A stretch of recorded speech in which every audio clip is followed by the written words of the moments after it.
Эфир Абхазского телевидения продолжает русская служба новостей. Здравствуйте. Сегодня в выпуске.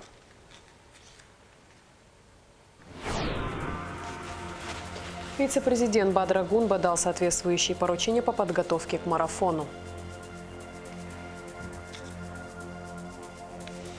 Несколько лет учащиеся из села Мирхиул испытывали трудности, чтобы добраться до Сухумской средней школы номер 6.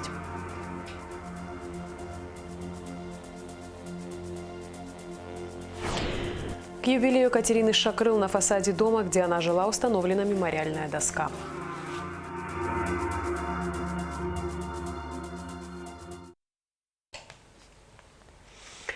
Вице-президент Бадра Гунба провел совещание по подготовке к проведению Сухум-марафона, который пройдет в столице с 25 по 27 октября. В совещании приняли участие министр внутренних дел Роберт Киут, его заместитель Беслан Чкадов, председатель Госкомитета по делам молодежи и спорту Тараш Хагба, заместитель главы администрации Сухума Автандил Сурманидзе, представители городских служб и члены оргкомитета. Вице-президент подчеркнул важность проведения массового спортивного мероприятия. По его словам, помимо пропаганды здорового образа жизни, марафон играет важную роль в улучшении имиджа страны. Он также отметил необходимость высокой организации мероприятия, а также обеспечения правопорядка и безопасности его участников. Как сообщил председатель Госкомспорта Тараш Хагба, в марафоне примут участие около 1000 человек, из которых более 700 приедут из Российской Федерации. Ожидаются также участники из Беларуси и Казахстана. 26 октября состоятся детские забеги на различные дистанции. 27 октября к марафону присоединятся взрослые. В рамках мероприятия пройдут фестиваль национальной кухни и вина, выставка продукции отечественных производителей, а также концерты с участием абхазских творческих коллективов. В связи с проведением марафона в первой половине дня 27 октября возможно временное ограничение движения на отдельных улицах. В обеспечении безопасности на дорогах сотрудникам госавтоинспекции будут помогать сотрудники других подразделений МВД. В столице Абхазии 27 октября текущего года Сухумского марафона будет ограничено движение автотранспорта по следующим направлениям. В городе Сухум по всем маршрутам приостановлено движение троллейбусов. Полностью перекрывается для движения автотранспорта проспекта Яйра. Частично будет перекрыто движение по улице Адлиба от остановки Пивзавод до улицы Агумава. На данном участке организуется реверсивное движение по одной из полос. Перекрывается движение от перекрестка Имама Шамиля и проспекта Яйра до улицы Лакоба. Ограничивается движение по улице Лакоба от гостиницы Интерсухум до Красного моста. По ходу движения левая полоса предназначена для транспорта, правая – для участников марафона. Для жителей улицы Когони и прилегающих кварталов будут открыты пункты проезда по улице Джонуа и улице Аршпа. Частично ограничено движение по улице Акиртава от Красного моста до 14-й школы.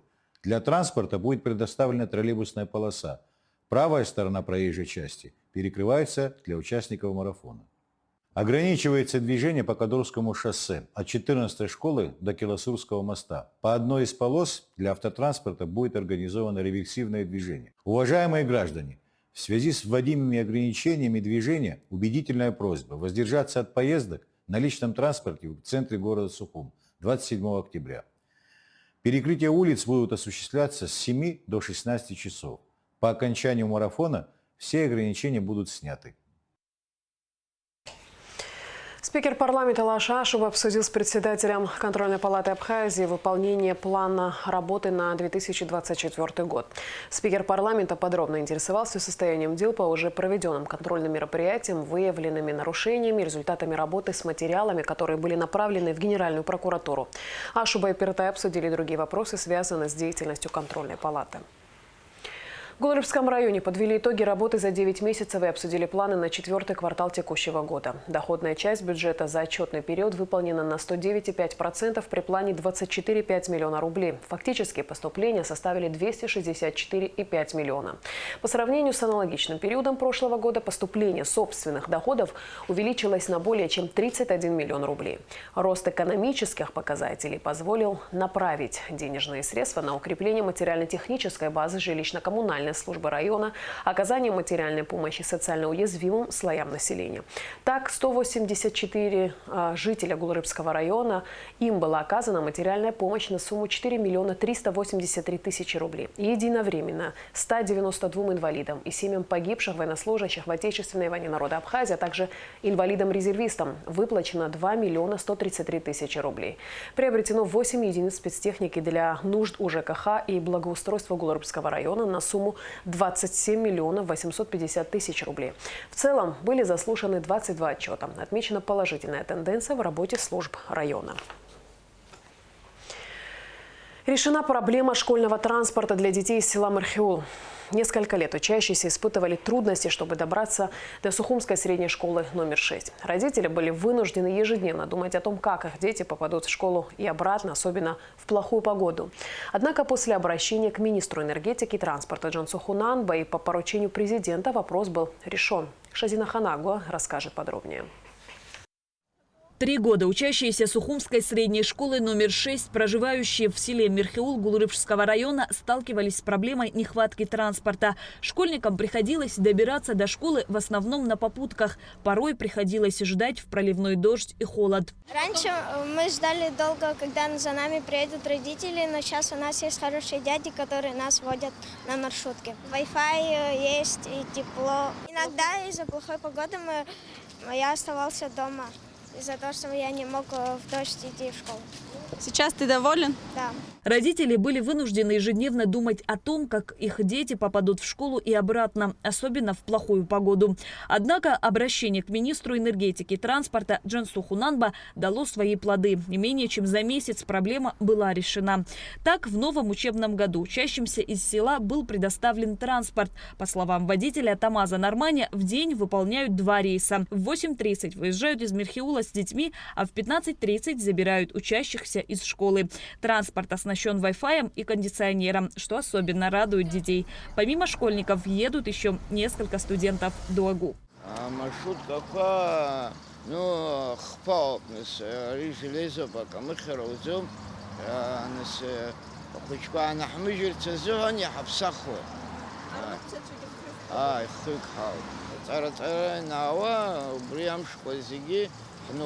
Следует отметить, что 24 школьника из села Мирхиул учатся в Киласурской школе. И было тяжело решать, как их отвозить и привозить. Родители, как и дети, уже спокойны. Мать одного из учеников, Карина Джинджоля, подчеркивает, что теперь она не переживает, что дети будут пропускать занятия из-за непогоды. Вот в этом году мы обратились, нам помогли.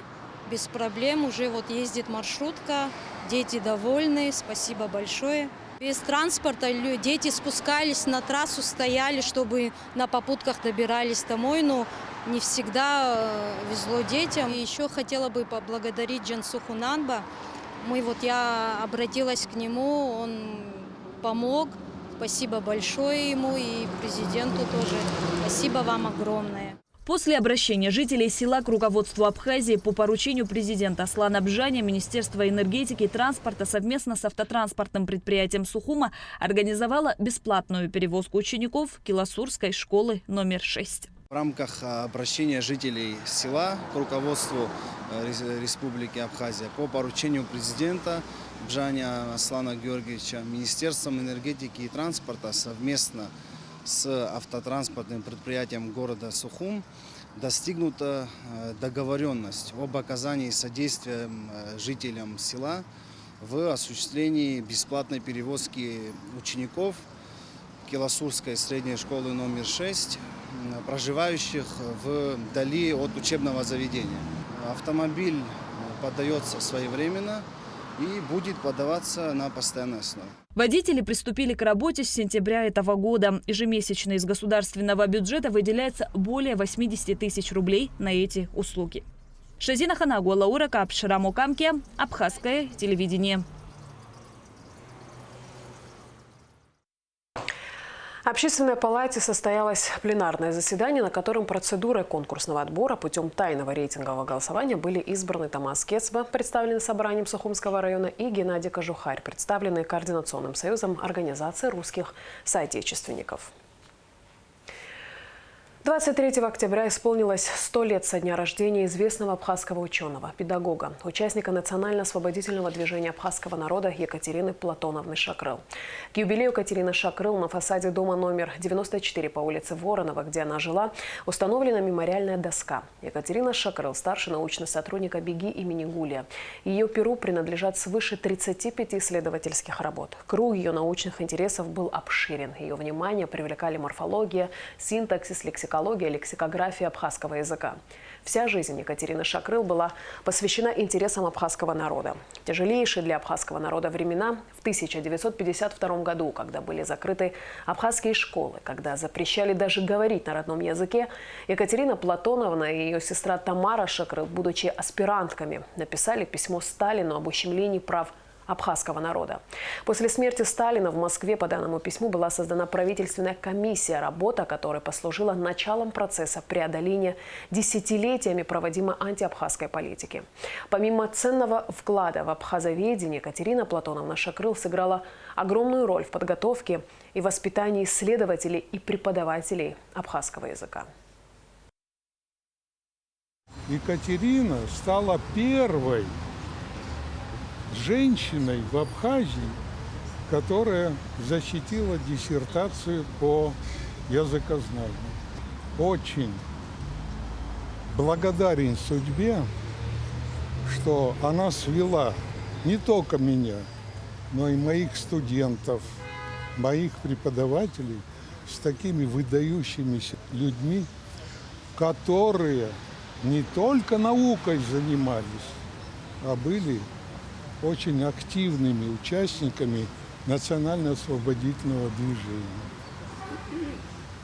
Это история, которая будет золотыми буквами записана в истории нашего народа.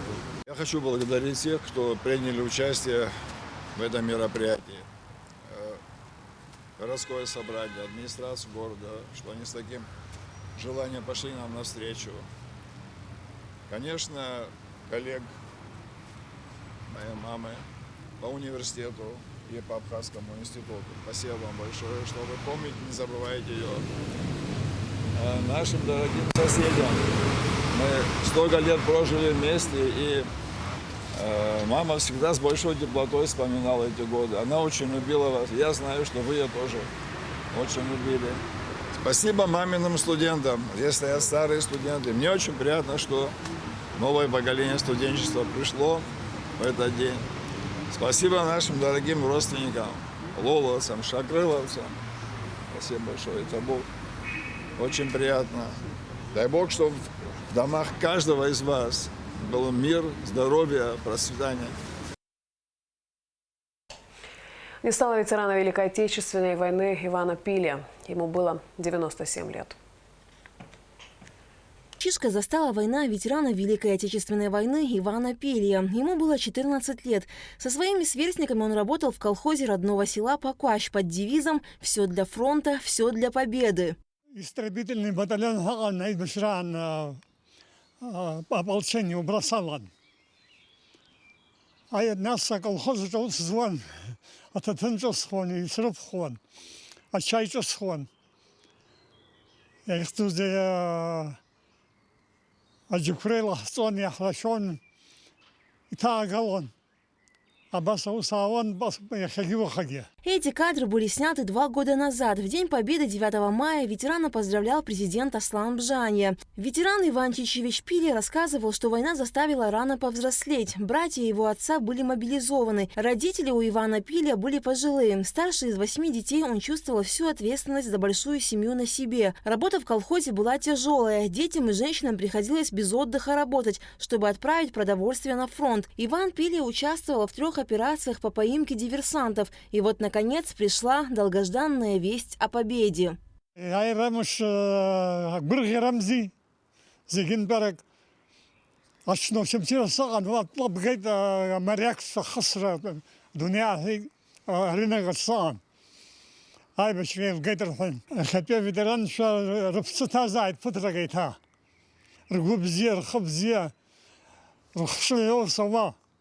После войны Ивану Пиле удалось окончить среднюю общеобразовательную школу, армию. Позднее он окончил и Ростовский юридический институт. Стал работать в органах внутренних дел Абхазии и проработал там около 50 лет. Из них 15 лет начальником милиции Ткварчалского района. Все, кто был знаком лично с Иваном Пиле, вспоминают его как образцового, справедливого человека. Он был строгим человеком, но был справедливым. Вот это очень важно отметить. Он был справедливым. И вот когда преступники попадались к нему, они знали, что к ним не отнесутся просто так за то, что он преступник и какую-то статью получит там уголовную. Нет. Они знали, что Иван Чич будет за них тоже бороться. И он говорил, что за человека надо всегда бороться, поставить его на путь истины. Потому что человек может споткнуться, может ошибиться. А задача органов, конечно, находить преступников, наказывать, но в то же время надо и воспитывать людей. Героизм и отвага ветеранов Великой Отечественной войны навсегда останется в истории. Их подвиг предопределил мирную, достойную жизнь для многих поколений. Жертвы и утраты той страшной войны ничем не измерить, и они навсегда останутся в нашей памяти. Алика Трапшна, Ачкинджерия, Инал Гвинджия, Абхазское телевидение. Оружие и боеприпасы изъяты у жителя города Тхорчал. Далее оперативная съемка МВД. Незаконное приобретение, хранение и ношение огнестрельного оружия вменяется уроженцу города Ткварчал Кварче Тенгизу Нукзаровичу 1985 года рождения. Оружие у гражданина Кварче, а именно пистолет системы Макарова, снаряженный обоймой с 7 патронами, сотрудники милиции изъяли при личном досмотре. Последний был задержан в селе Абаакыт сотрудниками ОВД по Галскому району в результате оперативных мероприятий. Согласно экспертной справке, изъятый пистолет является короткоствольным оружием, переделанным кустарным способом и захолощенного в боевой. Технически исправен и пригоден для производства выстрелов, а патроны являются боевыми. Расследование в рамках возбужденного уголовного дела по признакам преступления, предусмотренного частью 1 статьей 217 Уголовного кодекса Республики Абхазия, проводит следственное подразделение Галского РОВД.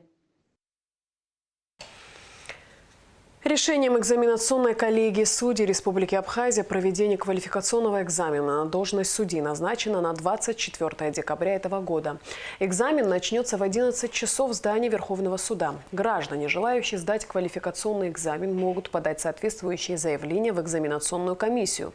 По дополнительным вопросам можно обращаться по телефону 995 75 13. И в завершении выпуска о погоде. В четверг, 25 октября, ожидается облачное с прояснениями погода. К концу дня ближе к вечеру местами возможен слабый дождь. Температура воздуха ночью плюс 5-10, днем 12-17. Температура морской воды плюс 21.